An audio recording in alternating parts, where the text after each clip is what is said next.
Assalamualaikum warahmatullahi wabarakatuh. Halo teman-temanku semua.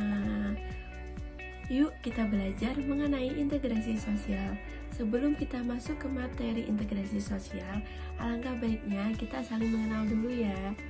Perkenalkan, namaku Rina Fabianti dengan NIM K8421054. Aku dari Universitas 11 Maret Surakarta, Prodi Sosiologi Antropologi, Fakultas Keguruan dan Ilmu Pendidikan. Nah, tujuan video pembelajaran kali ini yang pertama agar peserta didik dapat memahami integrasi sosial. Yang kedua, agar peserta didik dapat mengidentifikasi bentuk-bentuk integrasi sosial. Yuk, langsung saja kita masuk ke materi yang pertama.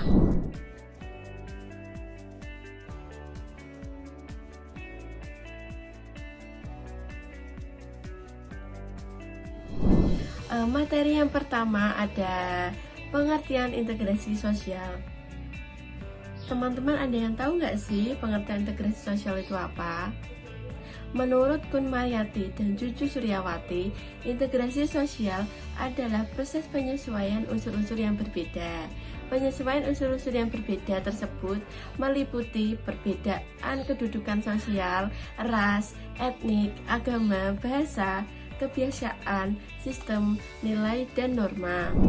Materi yang kedua, kita masuk ke materi suatu integrasi dapat berlangsung secara cepat atau lambat tergantung pada faktor-faktor berikut ini.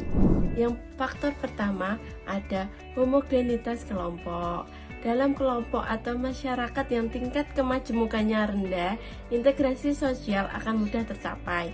Begitu juga sebaliknya, jika dalam masyarakat tingkat kemajemukannya tinggi, integrasi sosial akan tercapai dengan memakan waktu yang cukup lama. Yang kedua, ada besar kecilnya kelompok. Umumnya, dalam kelompok yang kecil, tingkat kemajemukan anggotanya relatif rendah, sehingga integrasi sosial akan mudah tercapai. Hal itu terjadi karena dalam kelompok yang kecil, hubungan yang terjadi secara intensif, sehingga tukar-menukar budaya semakin cepat.